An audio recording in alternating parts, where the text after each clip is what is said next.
Nachádzame sa v Maďarsku v Národnom parku Hortobáč. Chceli by sme si tu urobiť taký dvojdňový cyklistický výlet. Je práve prelom októbra a novembra a v tomto období stadiaľto prelietajú obrovské krdle žeriavov, ktoré by sme radi tiež pozorovali. Dnešnú časť výletu chceme venovať jazeru Tisa, takže teraz si ideme prebicyklovať okolo jazera, taký okruh, ktorý by mal mať 65 km.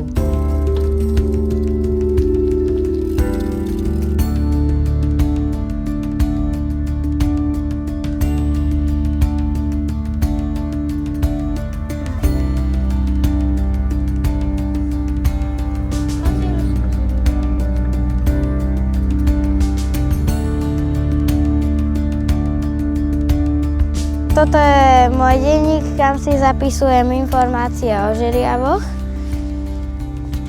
Tak to vyzerá znútra. A dneska sme teda už videli nejaký krdiel žeriavov. Najprv sme nevedeli identifikovať, či to je húska alebo žeriav, ale potom sme prišli na to, keď prišli bližšie, že sú to žeriavy, lebo malo to žeriavovité krídla. Tak si doteraz myslíme, že sú to žeriavy, takže ideme ďalej a dúfajme, že ich uvidíme ešte aj zbližšia.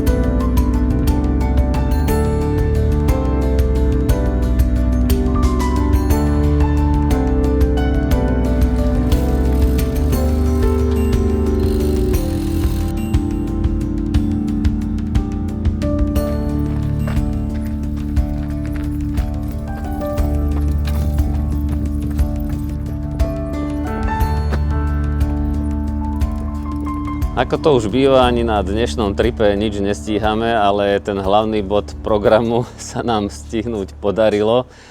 Je to ekocentrum Tisa Tavi. Je to najväčšia sústava sladkovodných akvárií v Európe. No a čo je zaujímavé, môžete tu vidieť všetky možné ryby, ktoré žijú tu v nedalekej Tise, takže napríklad sú to jesetery alebo takisto sumce. A takisto aj veľmi vzácna ryba víza, ktorú už vidieť je naozaj celkom raritka. Keď sme sa prechádzali po akváriu, tak sme počuli zvuky, ktoré nám evokovali opice, ale bolo nám jasné, že asi opice to nebudú. No a keď sme prišli bližšie, tak sme zistili, že sú to dve veľmi milé a hravé vidry. Keďže nič nestíhame, tak do Tisa Füredu, kde sme štartovali celý tento okruh, prídeme už asi po tme, ale nám to nevadí, bude to opäť raz veľké dobrodružstvo.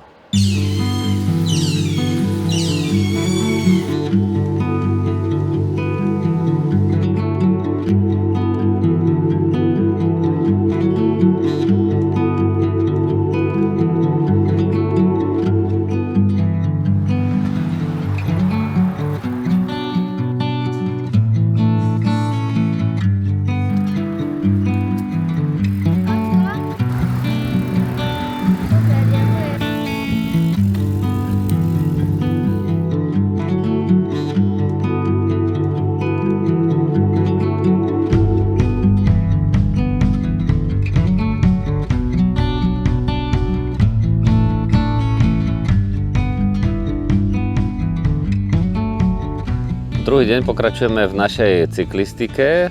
Dnes sa vydáme do druhej časti Národného parku Hortobáč.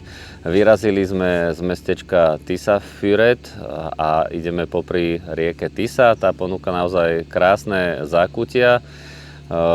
Tým hlavným highlightom dňa majú byť žeriavy.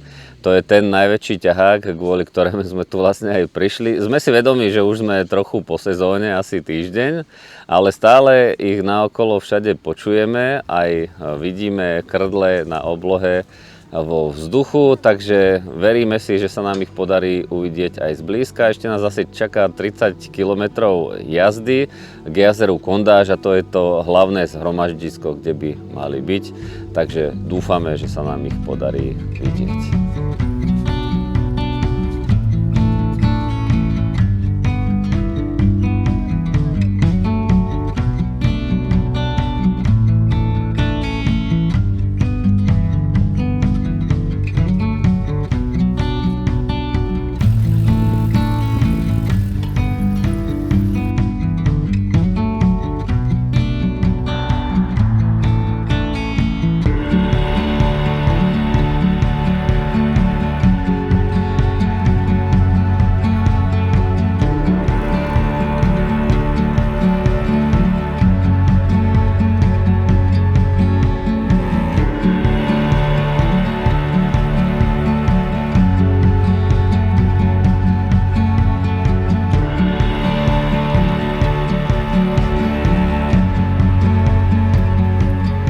Tak nakoniec sa nám podarilo doraziť do druhej časti Národného parku Hortobáť. Sú tu krásne jazera, aj bohatý život vtáctva. Žiaľ, museli sme si prehltnúť tú najhorkejšiu pilulku. Žeriavy, po ktorých sme tak túžili, sú preč. Nie je tu po nich ani stopa, hoci celý deň, aj dnes sme ich videli lietať ponad hlavy.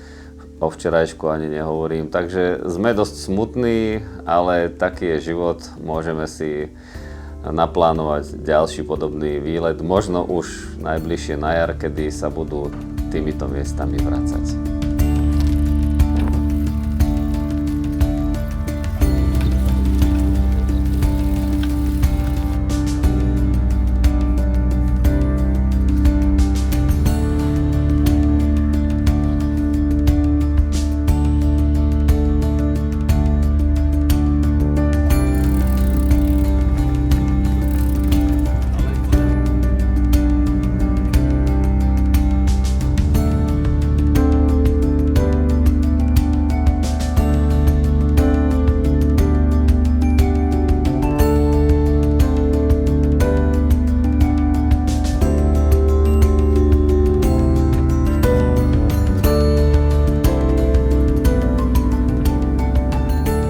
Boli sme už aj na rôznych rozhľadniach. Zobrali sme si tam aj túto knižku o vtáčikoch, kde sú rôzne obrázky vtáčikov, aj popísané o nich je. Teraz sme pred chvíľou akorát pozorovali volavku, ale aj kačice boli vidieť a rôzne vtáctvo. Proste pre pozorovateľa vtáčikov je toto úplný raj, pretože tu sú aj volávky, kačice, žeriavy, tu niekedy boli aj ešte možno budú.